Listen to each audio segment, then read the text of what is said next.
then we talk about safety instead of trying to shift the culture of well, we've had these incidents with students in housing coming with shootings. Less about the housing, more about safety. And then also with the with the housing accommodations.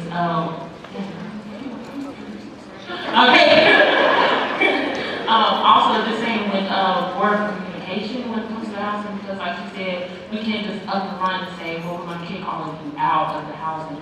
We need to focus more on the priority of the people that is here, because not only do we have to focus on the studies, you have sophomores, juniors on up, have to focus on their studies, then fighting the Prairie View when it comes to housing, financial aid, police, eating, like it's just all of these other things and accommodations. So yes, we can start saying we need to update the housing, but like focus on who is here now and stop intaking so many people where you neglect the people who have been seen.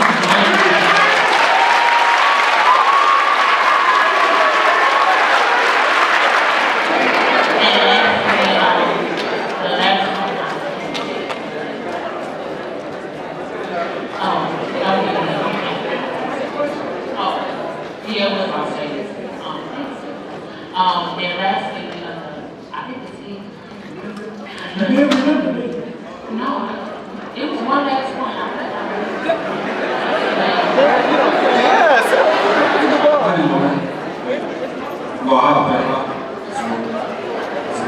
Well, my name is Artez Rob. I'm a graduating senior, graduated May 2019.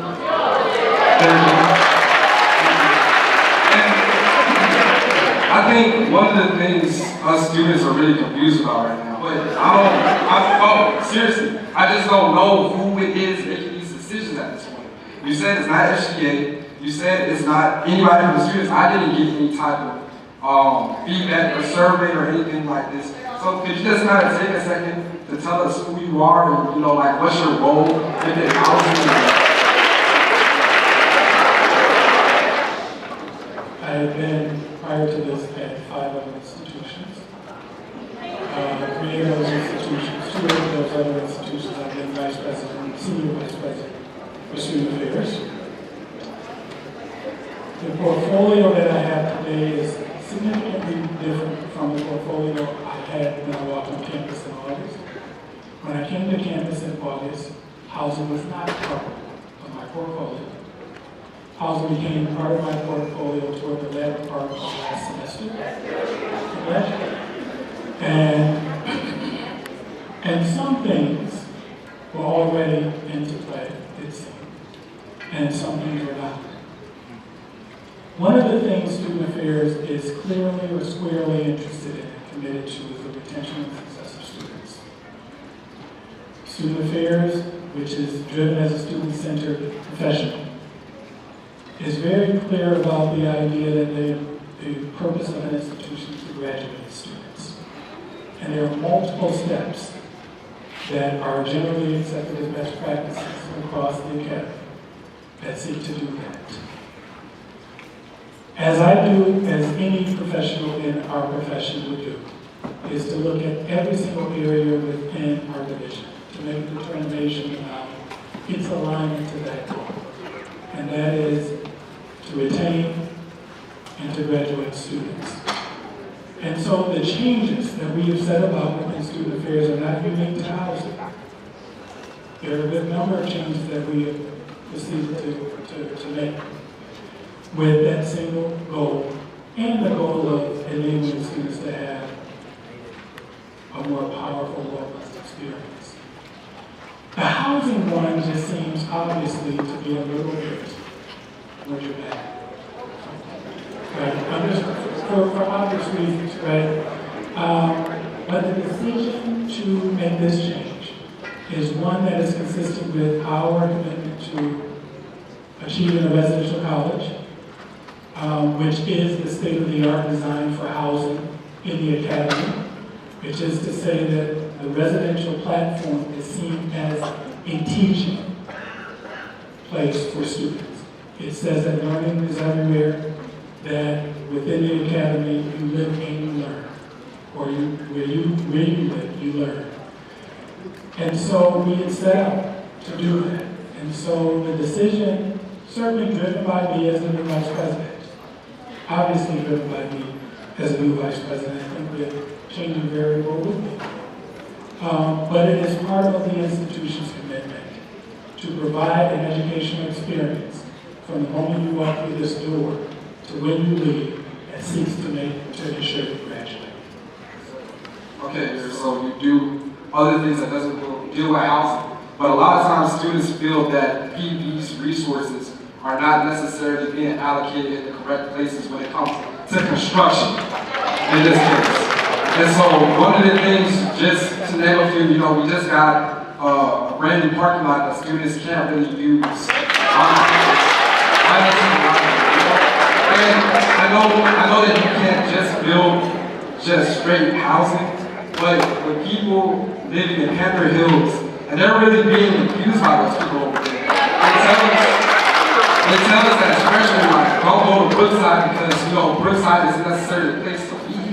But it just doesn't necessarily seem that PV is putting the resources where it needs to be for the student housing, but yet still admitting more freshmen. So can we just get your thoughts on that? Because a lot of times nowadays, growing up, coming here, I felt like PV was really, they cared about the students, but nowadays, this kind of feels like we're dollar signs.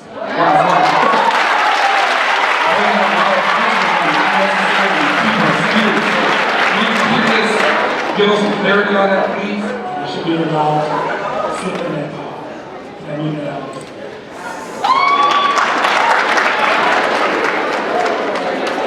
one more question, sorry, sir. But can we also get clear directive from her, and therefore I can't answer that question. I won't answer that question. Okay? And therefore, if you decrease that separation, you teach the student about the life of the mind. The life of the mind means that students see themselves not as those who take physics, but as physicists. Not as those who take sociology, but as sociologists. Because the way in which their living experience unfolds for them, it teaches them the broader set of items associated with that discipline. And when you do that, their grades tend to rise, their commitment to their discipline tends to deepen, and clarity about what they will do vocationally upon graduation seems to increase. They have a greater sense of what their purpose is, what line of work they might be going into. And so it is to say that every place on a university campus is for the single purpose of teaching and graduating students. From the dining hall, from the athletic facility, to the health center, to the library, to the residential space, is designed to teach students about their chosen fields and how to be leaders and excellent in those chosen fields. The primary vehicle is done, through the way in which you unfold programs. Sure that we are making sure that we're helping our students be motivated, because I heard what you said about the fact that it's not necessarily where a student lives that determines their success, but it's what's on the inside, that intrinsic motivation. Is that right? Okay, the areas where as an institution we can do better is helping our students for the 4 to 5 years that you're here understand that your education is not just during the day, it's a 360-degree experience that we want you to go out into the world to have. I'm going to move and answer your third question at the same time to try to help bring some understanding to why some of this decision was made about bringing the freshmen closer, because you're absolutely correct in what you said, that there is nothing in the country or on the planet like the university college experience. Because students are in a community of 102 students, 2 CAs, and an LCC, there's this sense of family. Any of you who lived on campus your freshman year in University College know exactly what I'm talking about. That first week of Panther Camp was unforgettable. You'll never forget it. And you remember your building, you remember your chants, you remember faces, and all the things that you did. You had a strong sense of community. Unfortunately, one of the things that we've noticed that's happened over the years is that, like you talked about with the apartment style living and first year students, yes, that does bring with it its own set of challenges, and there is absolutely no reason to sugarcoat that because it does. It absolutely does. And you know, like I do, and many of you do, there are some students, first year students, who bring to the table a different set of qualities where they kind of made it work in the village and they were still able to do well, period. But one of the biggest challenges that we've heard over the years is that our first year students felt disconnected living in the village.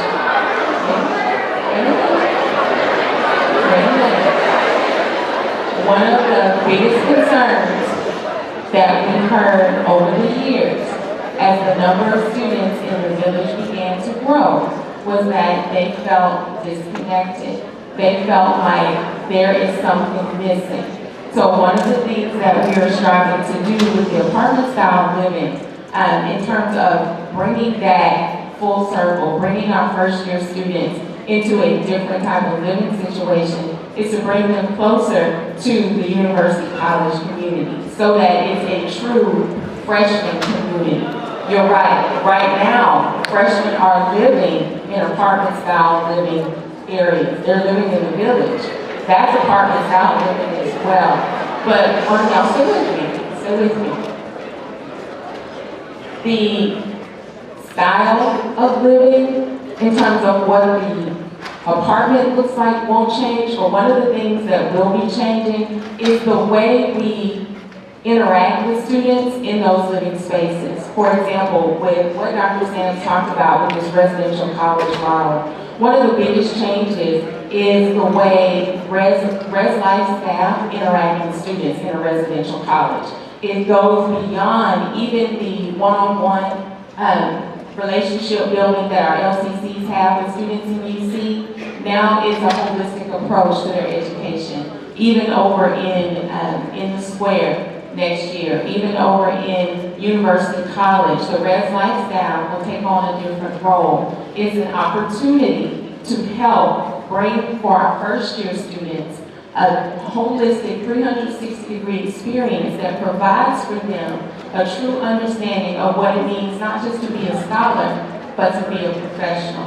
So those are some of the things that have to happen when it comes to ensuring that our students better understand what it means to be successful as a freshman. And I know that's difficult because many of you are thinking, just leave them where they are. But we want to ensure that with this Res College model, we're creating a 360-degree thematic approach to their education so that they truly understand that going to class is one thing, but thinking, eating, sleeping, breathing like a scholar is something different, and that's what we're attempting to create.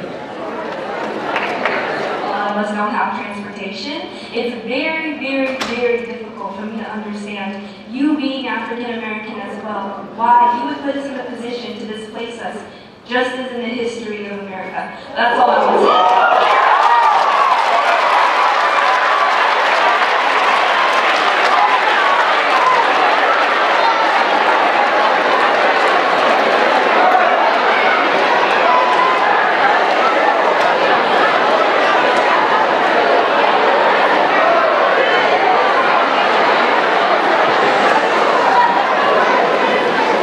And I do not mean to be disrespectful. I'm just putting it into perspective. That's all I'm trying to do.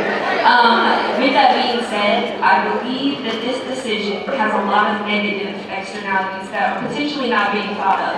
You are setting a negative precedence. A precedence of negligence. I don't think that this is a good decision. Many of us don't think it's a good decision. And I potentially think if it were to be followed through with, you know what I'm saying, like over time, people would want to fight this. There is potential law things that could come into this because of negligence, based off of the ability that a lot of us don't have. We don't have the, financial aid. We don't have the scholarships. We don't have a lot of the things that we need, the resources.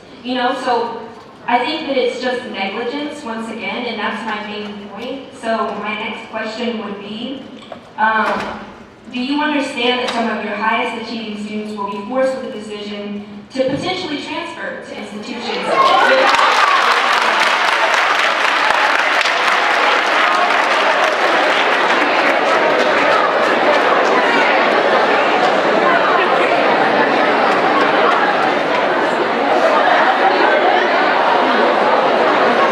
And I'm sorry, I only have one more question. Having worries about freshman safety and security is 100% reasonable. I agree that there's a lot of issues going on. But why not also worry about our safety, the upperclassmen safety? And I think that, it's okay. I think that using, and don't take this disrespectfully once again, using the university's trauma within the past concerns is a scapegoat. We are not the ones that should be having to face the repercussions, and that's all I have to say. I appreciate, I understand what she's saying. I think the difficulty here is that the difficulty here is, so the response to your question is, yes, I understand that there's a potential for that. There's also a potential for first years and sophomores to not be retained to the next year. What we have set out to do, what we have set out to do, as announced, is to develop an off-campus housing office that is designed to support students who live off-campus in the immediate area.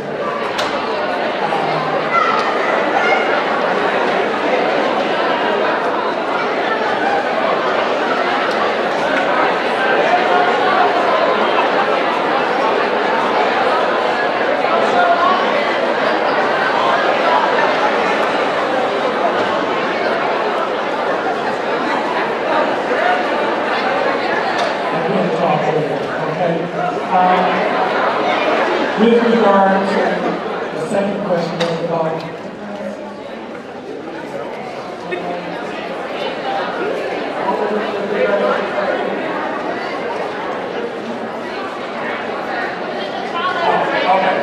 about the use of the past experience, the trauma of past experience, and as a scapegoat. I understand what she's saying. I mean, you gotta remember, there's no perfect response to that statement. And the best I can do is say, I recognize what you're saying. And I do understand your statement about and functioning as a statement. Oh, safety for upper class. Okay, thank you. Upper class as well. And that is the part why we are creating the off-campus housing office.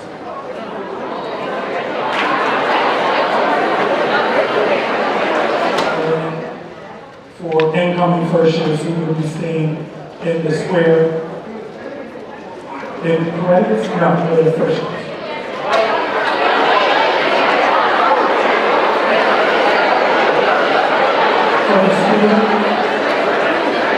Right. So obviously, the first year will not be required to have any number of credits to live in a square. As it relates to the GPA question, you're looking at a mix of things. So we're looking at academic strength, we're looking at experience, and a host of other items to determine who among the first year will be able to live in the square.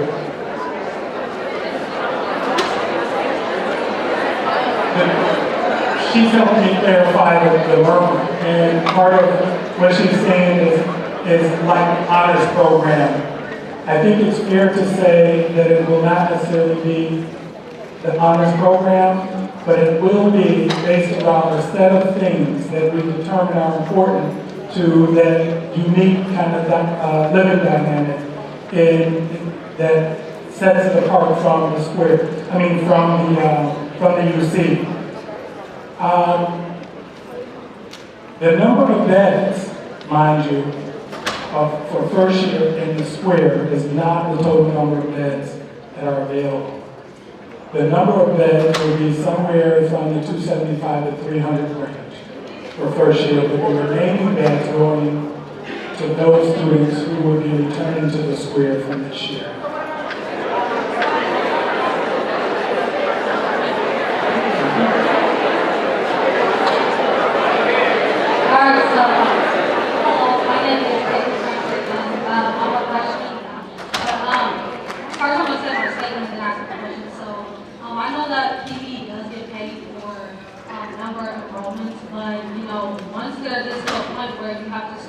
Basically kicking juniors and seniors out because you want to get more enrollment.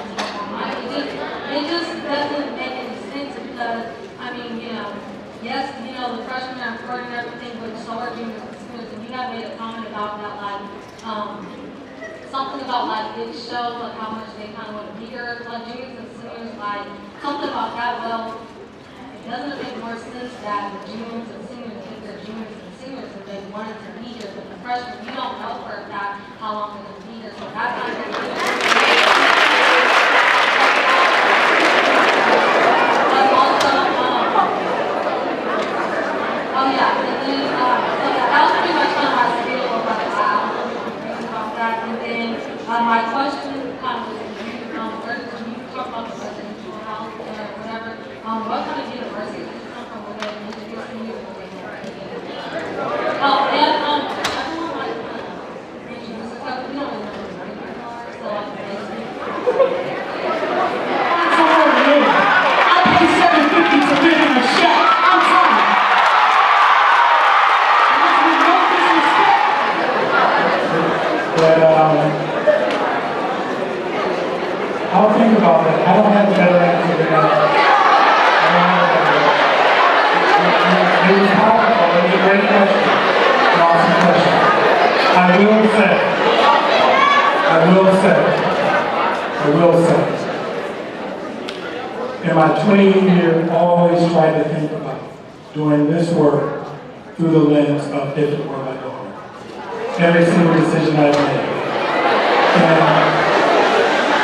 And this for me actually is no different.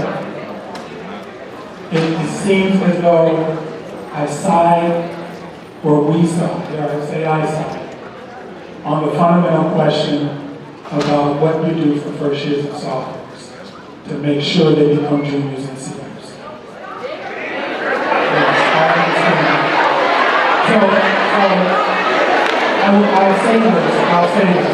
I'll say this, okay? I think part of the challenge is that we have not had an opportunity to think about the housing experience. In a way, we have not thought about the housing experience in a way that gets more of our students to the junior and senior year. And in part, that's what brings us to this moment. It does feel somewhat unfair. I think I'm going to say something different than what you're expecting me to say.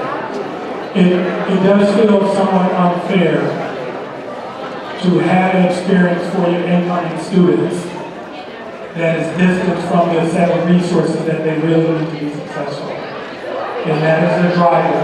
Those resources are the UC, the resources within the UC. And that's what we're seeking to interrupt with. And so let me stop there so we can get to some more of these questions. But I do understand. Okay.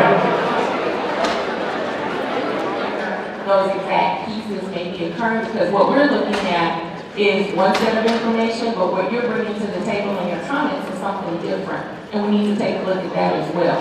So I think there's a lot of merit in what you're saying. I'm not going to discredit that because you're right.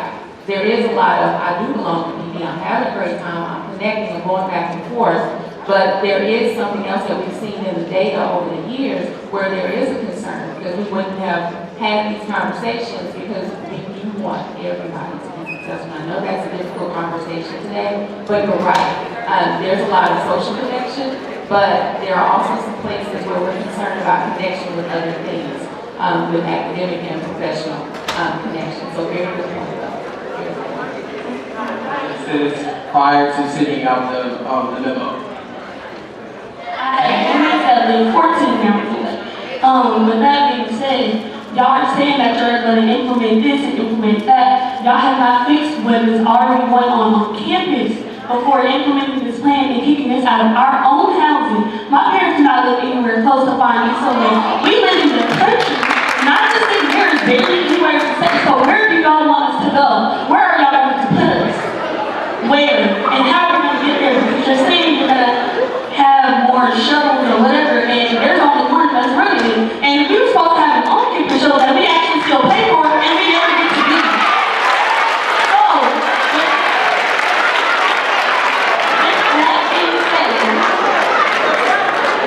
with that being said, how are you going to accommodate us? I keep hearing it being asked, but I am not hearing it being answered. And it's frustrating because I really might have to transfer. I've already spent my money. I've already got my loans. I chose to come here, and y'all are not accommodating me and where I need to go. So where are we going to go? I need some time to get the answer to your question. I'm going to do this without having the answers to our problems that would come from this plan, which just makes it seem like we are not a priority. You already said that out-of-state students do not have a guaranteed housing. So where are you going? When are you going to make us a priority? When are you? And I don't want the issue to come later. I need it now because I need to figure out if I need to go somewhere else.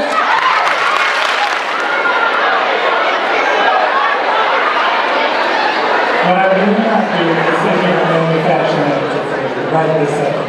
What I promise to do is to go and get you an answer.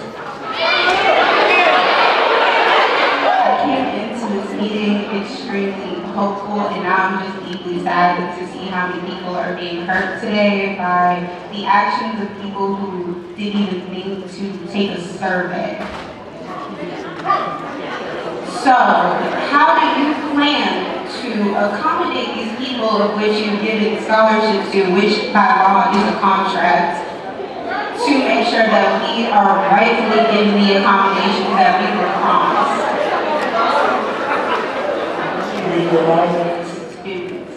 It feels,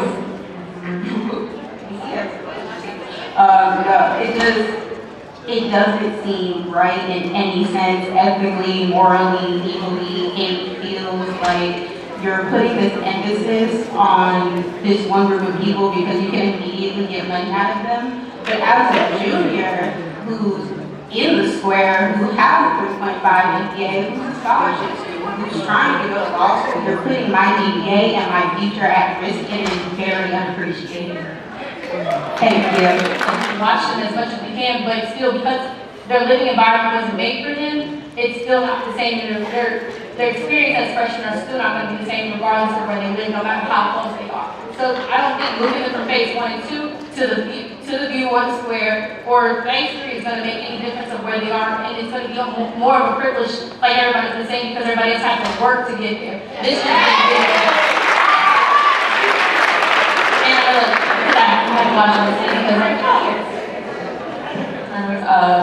an apartment style living, yes, it's the same type of challenges that students might face in terms of the apartment setup over in the phases. One of the things that we're attempting to combat is that what Mr. Rogers was just touching on about some of that disconnect in terms of where that programming takes place and the opportunities that being in close proximity in a freshman environment will allow us to take advantage of for those students next year, because you're right, we don't have another university college type of setup on campus, and we can all agree that That would be ideal if we had it.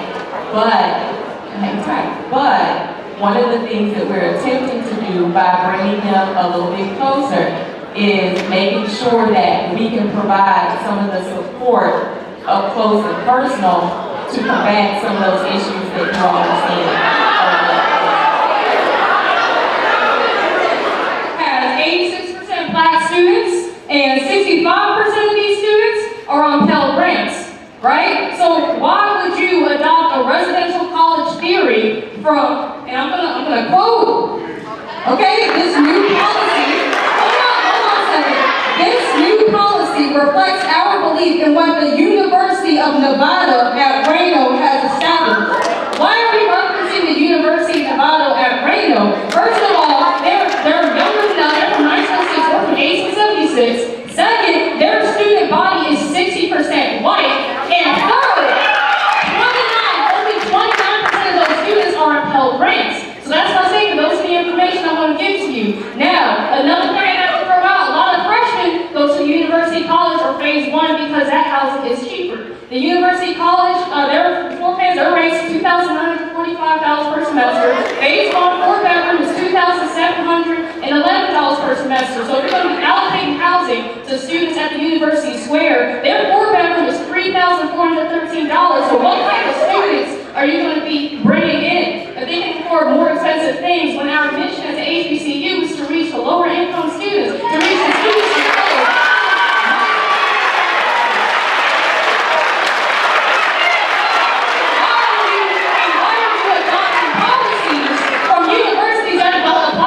University of College is not an HBCU. Reno's not an HBCU. That is a white school. They don't even have students that are on Pell Grants like that. So what is this going to do? How is this going to change the cost of housing for other students?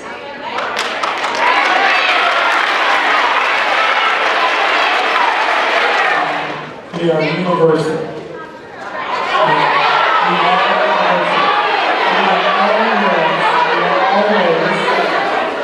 HBCU or not, we ought to be able to compete with anywhere.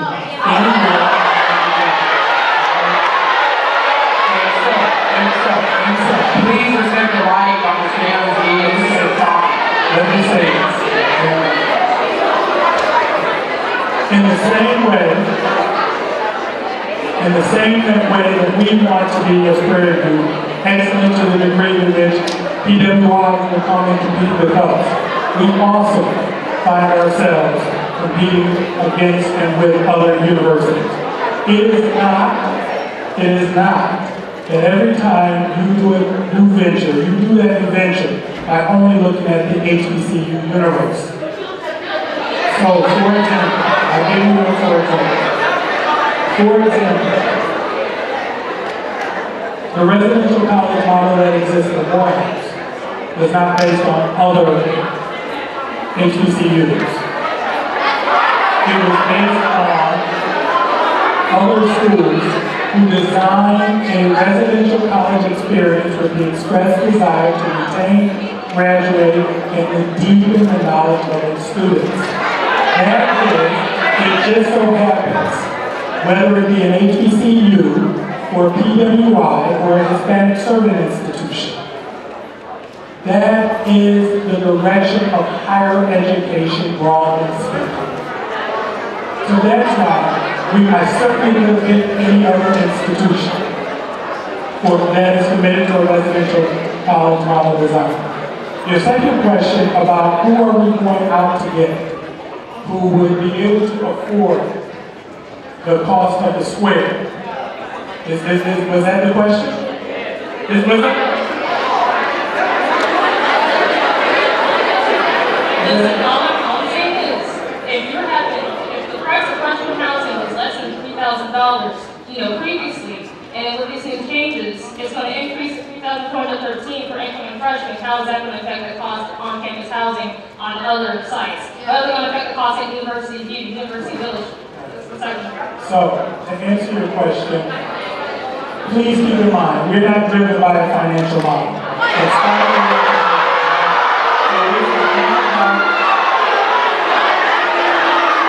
Being the understanders is talking, please just say, Please this decision is not driven by whether or not, and I'm going to give you an important caveat here. This is not about whether or not we believe that first years will be better able, or there's a pocket of first years coming in who will be better able to pay for the square. The square has 100% occupancy, am I correct? So it doesn't matter. The history of the square has been that with 100% occupancy, you're looking at across the student body, students who have been able to pay for the square. We are driven by the goal of having every student who comes into the institution receive the level of support that she or he needs in order to graduate. And in order to do that, we had to do some organizing of the square to get more beds to allow them to be in proximity to the core center resources that reside in the UC.